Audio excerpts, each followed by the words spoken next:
Hello people, to continue with the geomorphology class, I believe पिछली class के जो मैंने होमवर्क दिया था उसको आपने किया होगा, जहाँ पे मैंने पूछा था कि ये कॉन्टिनेंटल क्रस्ट है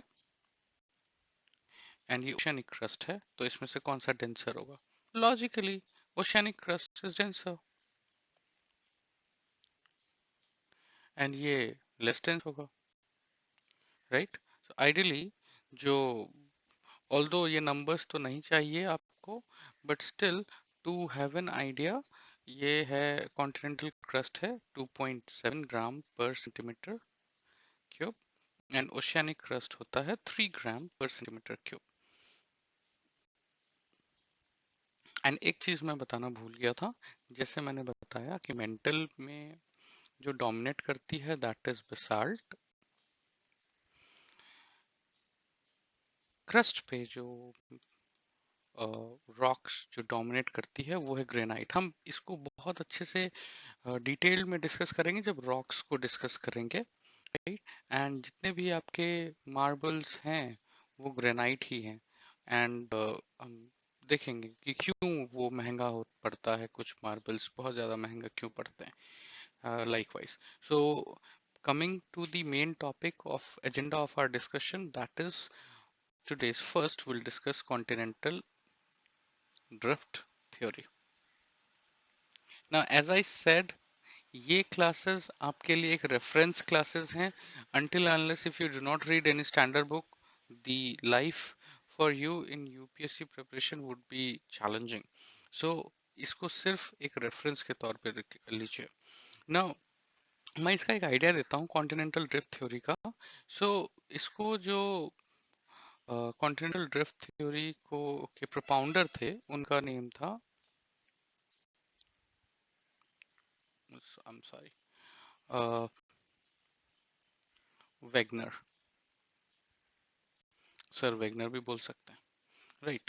Now he was basically a climatologist. Now ये basically नॉर्थ पोल में गए थे क्लाइमेट के चेंज इम्पैक्ट को स्टडी करने के लिए। कब? 1912 में, ठीक है। But he found certain things जो कि उनको लगा कि रिसर्च किया जाए। वो क्या है, अभी मैं आगे जैसे प्रोसीड होगी क्लास मैं बताऊंगा। अल्टीमेटली जो ये अपनी थ्योरी लेकर के आए मैं उस पर बात करता हूँ, राइट। ये थ्योरी लेकर के आए कि ड्यूरिंग, एंड ये थ्योरी, इस थ्योरी को हम बोलते हैं कॉन्टिनेंटल ड्रिफ्ट थ्योरी। एक इस पे एक मूवी भी है, एनिमेटेड मूवी, आप इसको देख सकते हैं। सो कॉन्टिनेंटल ड्रिफ्ट थ्योरी में इन्होंने क्या बोला कि अर्थ जो थी ड्यूरिंग कार्बोनिफेरस पीरियड। नाउ अब समझ में आया why did I cover this particular topic, geological time scale. until and unless if had I not covered the geological time scale वाला चीज, तो मुझे यहाँ पे कवर करना होता। अगर आपने पढ़ा है तब तो बहुत अच्छी बात है, नहीं पढ़ा है तो जाकर पढ़िए या फिर रिवाइज कीजिए। ड्यूरिंग कार्बोनिफेरस पीरियड वेगनर ने propound किया अपनी थ्योरी में कि अर्थ जो थी वो दो पार्ट में डिवाइड थी। Let me change colour, okay. सो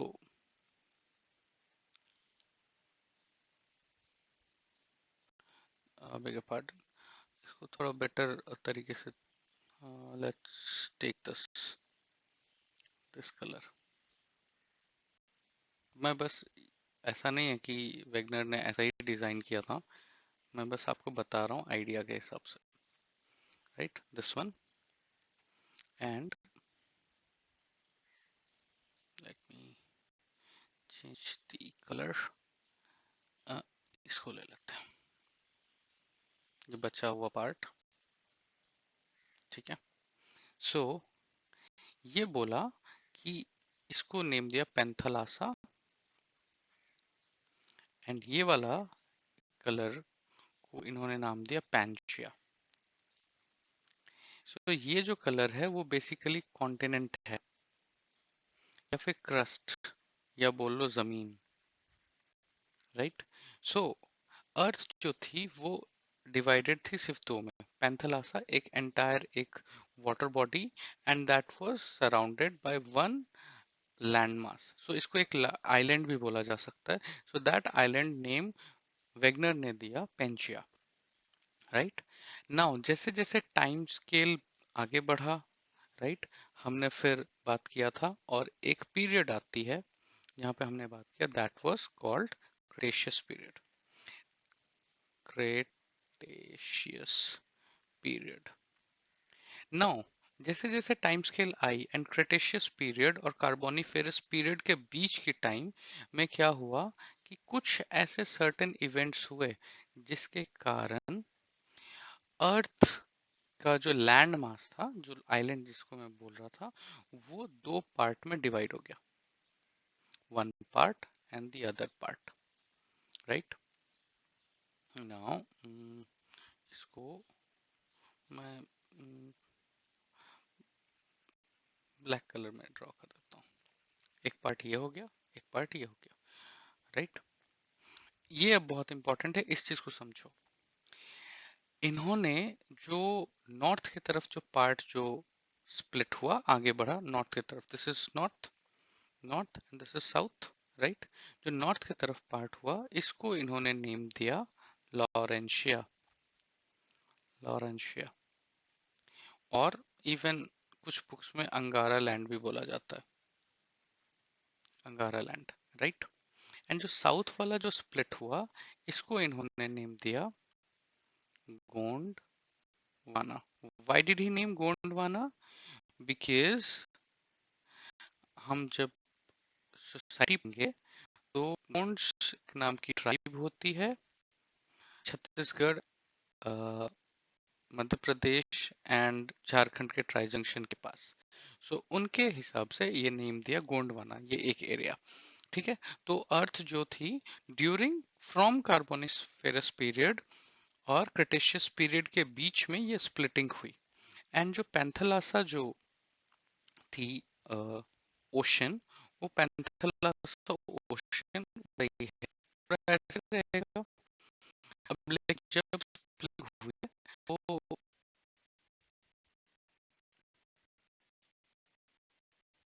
कोई भी बच जाए, इसमें तो उसने दिया इस पे स्प्लिटिंग का जो नहीं आया, नियत पढ़ा जाओगे तो से ये टेस्ट क्या है। ये वीडियो थोड़ा लंबा हो सकता है क्योंकि ये understanding के लिए बहुत इम्पोर्टेंट है। So, class Laurentia, Gondwana, and that they are British period further spreading and earth और लैंडमाइड होके मास ऐसे गए, मास ऐसे रह गए, कुछ मास ऐसे स्प्लिट हो गए, कुछ लैंड ऐसे स्प्लिट हो गए, कुछ लैंड मास ऐसे स्प्लिट हो गए, राइट। सो इन्होंने बोला कि पैंथलासा तो पैंथलासा ही है, ये रहा थेटिसी, ये वाली बीच वाला जो जगह आया इसको इन्होंने बोल दिया अटलांटिक ओशन। पैंथलासा का नेम बदल करके इन्होंने कर दिया now it is Pacific ocean. यहाँ पे जो एक ओशन बनेगी वो बनेगी Indian ocean, right.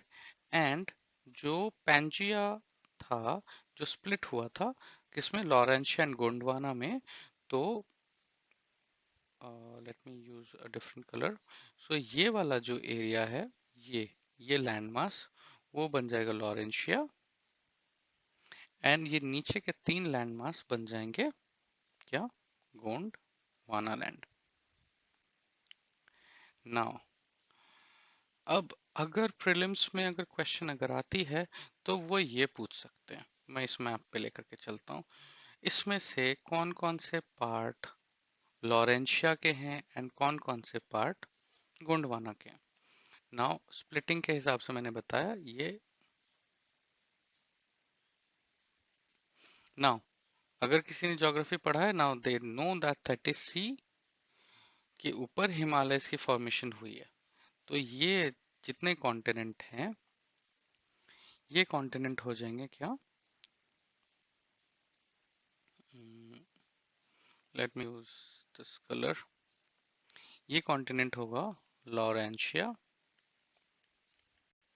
That means North America, Europe and ये एशिया वाला part, that is north to Himalayas, right.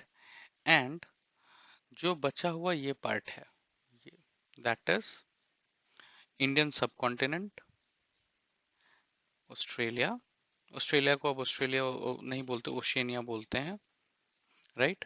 यहाँ पे एंटार्क्टिका नहीं बनी है, Antarctica, south America and Africa, ये सब कौन से पार्ट बन जाएंगे, किसके पार्ट बन जाएंगे, that's correct, this is Gondwana.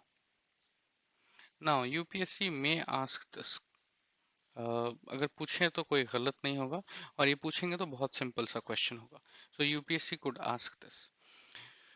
Now ये लार्जली वेगनर की थ्योरी है। वेगनर ने एक और चीज बोला साथ में कि जैसे जैसे आगे, और हमारा अभी एंथ्रोपोसीन मैंने आपको बताया था जहाँ पे अभी वाला करंट टाइम चल रहा है, तो जैसे जैसे टाइम स्केल बढ़ रहा है हमारा, तो ये वाला जो रीजन है ये अटलांटिक ओशन वाला, ये इस साइड ड्रिफ्ट हो रही है, इस साइड और इस side.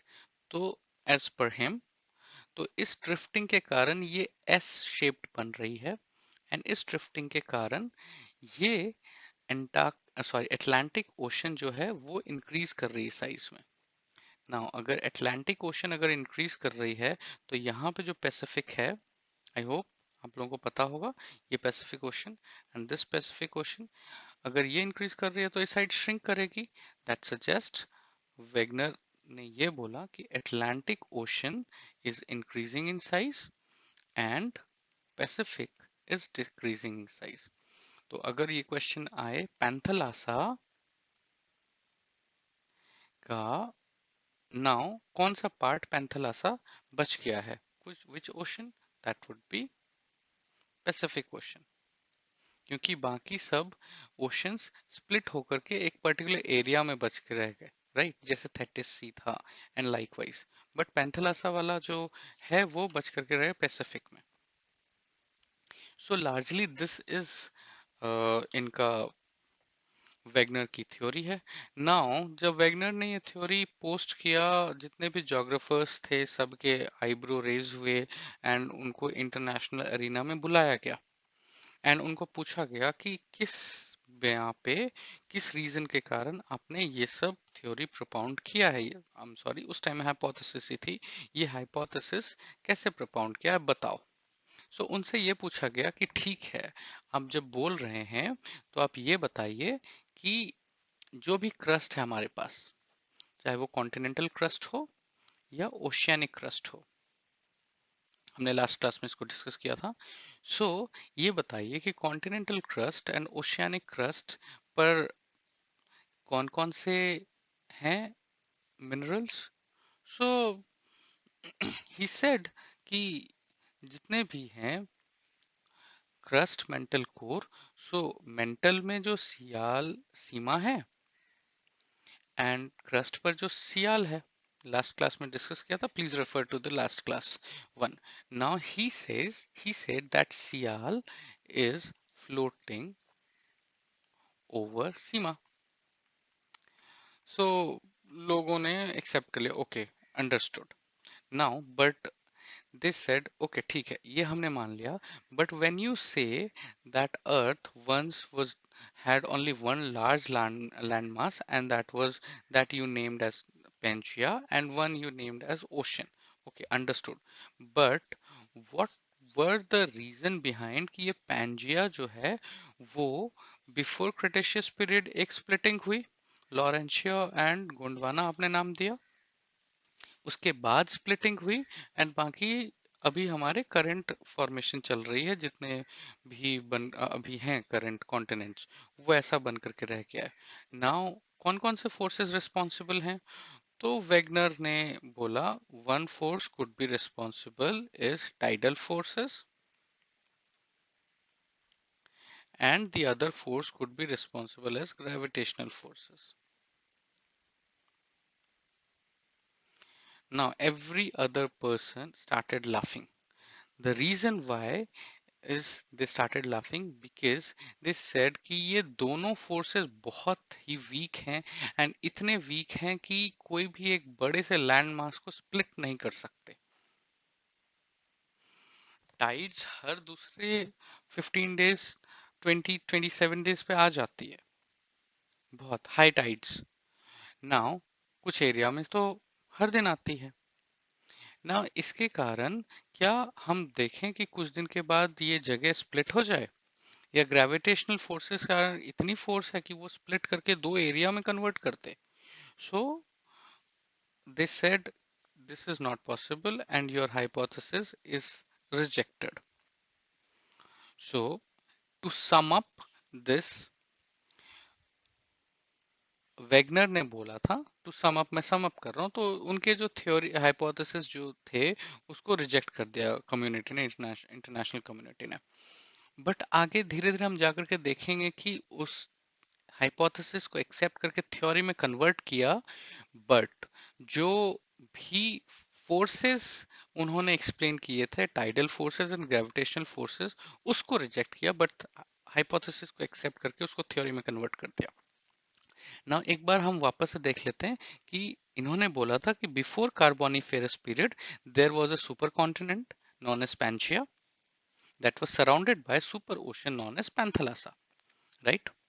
And in the Carboniferous period, Pangaea broke into, rather from Carboniferous to Cretaceous period के बीच में, that Pangaea broke into two, that the northern part जो है वो Laurentia बन गया, and southern part जो हो गया, यहाँ पे लिख देता लॉरेंशिया, एंड सदर्न पार्ट हो गया गोंडवाना, जो कि अभी मैंने मैप में आपको डिस्कस कर दिया, राइट।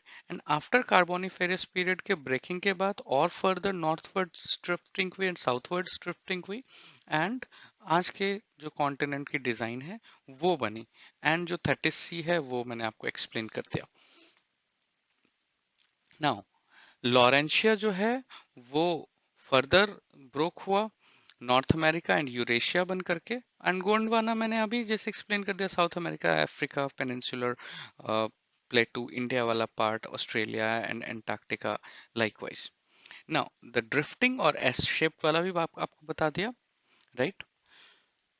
यप। सो क्रिटिसिज्म के भी बारे में मैंने बता दिया, दैट क्रिटिसिज्म में यही बोला कि gravitational forces and tidal forces जो हैं वो फोर्सेस इतने स्ट्रांग नहीं है कि कुछ कॉन्टिनेंट को हटा करके रखते हैं, फर्स्ट। एंड जब भी ड्रिफ्टिंग की हुई तो उन्होंने कुछ ऐसा सपोर्ट एविडेंस भी सपोर्ट नहीं कर पाए, लेकिन ओवर द टाइम, जैसे जैसे टाइम बीता, एविडेंसेस धीरे धीरे सपोर्ट में आने लगी। What were those evidences, उसको हम यहाँ पे डिस्कस कर लेते हैं instead of making another video। थोड़ा सा ये extended हो रहा है, I'm sorry, but this is very much important, इसको समझिए। So evidences जो support किए, first support किया, that is called jigsaw fit model। Now what exactly jigsaw fit model is कि आप अभी वर्ल्ड मैप ओपन कीजिए और यहाँ पे वर्ल्ड मैप यहाँ पे देख लेते हैं, ऑल्दो मैंने यहाँ पे थोड़ा सा गंदा कर लिया है, but let me take black one, black colour. अच्छा, नाउ अब आप इस वाले लोकेशन, इस पोर्शन को देखो, राइट, एंड अफ्रीका के इस पोर्शन को देखो। अगर मैं चाहूँ इसको ड्रिफ्ट करके यहाँ पे ऐसे मैं अटैच करूँ, तो क्या ये लार्जली ये शेप ऐसा फिट हो जाएगा? राइट। ना अगर ये वाला पोर्शन जो है, इसको अगर मैं यहाँ पे फिट करूं, तो ये ऐसे फिट हो जाएगा ये वाला portion. This is called jigsaw fit. ये सजेस्ट करता है कि ये सारे जो ये कॉन्टिनेंटल क्रस्ट हैं, वो एक टाइम में एक साथ हो सकते हैं। This is called jigsaw model, जो कि वेगनर के थ्योरी प्रोपाउंड करने के बाद, रादर हाइपोथेसिस प्रोपाउंड करने के बाद, ये सारे एविडेंसेस निकल करके आए ओवर द टाइम स्टडी होकर के, और ये पता चला कि जो वेगनर बोल करके गए वो एकदम सही बोल रहे थे, बट एक्सप्लेनेशन वो नहीं कर पाए, जिसके कारण उनको इतना ज्यादा खासा जोग्राफर्स या इंटरनेशनल कम्युनिटी ने अप्रिशिएट किया नहीं। सो जिग्सॉ फिट मॉडल में क्या है कि शोर लाइंस, एग्जांपल्स के लिए शोर lines of Africa and south America fit into each other, right. दूसरा है कि जब ये सारे रॉक्स की स्टडी जब इन्होंने की थी, वेगनर ने की थी, एंड फर्दर जब स्टडी हुई, तो ये सारे रॉक्स जो हैं, वो rocks are of same age. मतलब कि ये जो, लेट्स से कि यहाँ पे टूट करके ये जो रॉक साउथ अमेरिका का, यहाँ पे जो रॉक मिलता है, एंड अफ्रीका का, मैं सिर्फ साउथ अमेरिका एंड अफ्रीका का इसलिए बोल रहा हूँ, ऐसा नहीं है कि बाकी जगह पे ऐसा नहीं होगा, बट ये दोनों को जिग्स ऑफ फिट मॉडल में मैंने एग्जांपल कोट किया, इसलिए मैं यहीं पे एक्सप्लेन कर रहा हूँ। नहीं, यहाँ पे जो रॉक्स मिले हैं और यहाँ पे जो रॉक्स मिले हैं, उनकी एज जो है वो सेम है, राइट। एंड ये टाइप जो है वो भी सेम है। सो ये सजेस्ट करता है कि this could be also a possibility कि ये दोनों एक टाइम में एक साथ हो सकते हैं। नाउ एक और है, दैट इज कॉल्ड प्लेसर डिपॉजिट। एक और एविडेंस मिला है, that is called प्लेसर deposit. प्लेसर deposit कहने का मतलब क्या होता है कि आप अगर अफ्रीका का यहाँ पे देखेंगे तो गोल्ड कोस्ट है, यहाँ पे कुछ भी ऐसा नहीं है जो कि गोल्ड मिले इस एरिया में, बट जो ये साउथ अमेरिका वाला ये वाला पार्ट है, वहां पे गोल्ड माइंस हैं। तो इसके कारण ये सजेस्ट करता है कि ये पर्टिकुलर एरिया जो था यहाँ पे गोल्ड होते होंगे, बट ये स्प्लिट हो गया, एंड नाउ इस एक पर्टिकुलर एरिया में ही गोल्ड बच के रह गया। दैट सजेस्ट कि इसीलिए इसको गोल्ड कोस्ट भी बोलते हैं, इसको बोलते हैं placer deposit. Placer as in like कि पहाड़ का टूटरा टुकड़ा टूट करके गिर जाना, सेडिमेंट्स बन जाना, right. So the placer deposit of gold confirms that the both continent were same at one given point of time. फिर उसके बाद एक और एविडेंस आया, दैट इज फॉसिल्स। जो डायनासोर्स या कुछ और स्केलेटन मिले हैं किसी और एनिमल के, साउथ अमेरिका में इस पर्टिकुलर एरिया में एंड इस पर्टिकुलर एरिया में, वो दोनों सेम टाइप के एनिमल हैं। इनकी जो डिकम्पोजिशन हुई है स्केलेटन की, वो भी लगभग सेम टाइम पे हुई है। दैट सजेस्ट कि अब ऐसा तो नहीं है कि वो एक बार ऐसे जंप करके आ सकते हैं, दूसरी बार इधर से जा सकते हैं, तो या तो दोनों एक साथ होगा तभी तो। सो ये सजेस्ट करता है कि डिस्ट्रीब्यूशन ऑफ फॉसिल्स भी एक कंक्लूड करता है कि वेगनर सही बोल रहे थे। एक और है, दैट इज टिलाइट। वही टिलाइट यही है प्लेसर डिपॉजिट वाला ही, that sedimentary rock formed out of deposits of glaciers, right. So ये सारे कुछ एविडेंसेस जो लेटर ऑन वेगनर साहब के सपोर्ट में आए, और इन्होंने जो अपनी थ्योरी रादर हाइपोथेसिस प्रोपाउंड की, वो जाकर के फाइनली एक्सेप्ट किया गया। बट ओवर द टाइम, जैसे धीरे धीरे टाइम बढ़ा और बाकी आए, अतर होम्स की प्रिंसिपल आई, या फिर सी फ्लोर स्प्रेडिंग प्रिंसिपल आई, वो सब लार्जली यही एक्सप्लेन कर रहे थे, बट जो फोर्सेस ये एक्सप्लेन कर पा रहे थे, वो इतना ज्यादा सटीक और सही नहीं बैठ पा रहा था, till the time plate tectonics आकर के इंटरवीन करके कंप्लीट अंडरस्टैंडिंग दे करके चला गया। So what we can conclude here, that this particular hypothesis और theory led to further evolution of Atherholm's principle, theory of sea floor spreading, जो हम आगे पढ़ेंगे, and plate tectonic.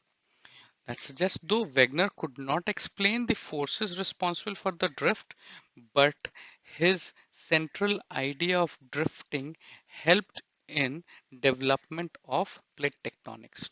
So अगर ऐसा कोई क्वेश्चन आता है तो इस पर्टिकुलर लाइन को आप कंक्लूजन के तौर पे लिख सकते हैं. So अगर चाहिए तो आप कुछ एक क्वेश्चंस ट्राई कर सकते हैं. Question could be write a short note on continental drift theory, right?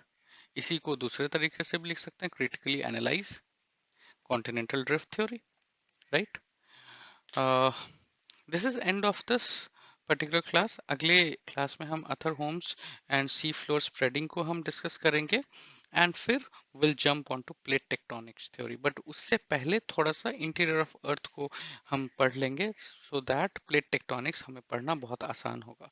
Although ये वीडियो काफ़ी लंबी बन गई है बट इसकी अंडरस्टैंडिंग होनी खासा ज़रूरी है सो दैट आगे जियोमॉर्फोलॉजी और बेटर तरीके से आप अंडरस्टैंड कर सको. Keep studying. Take care. Bye bye.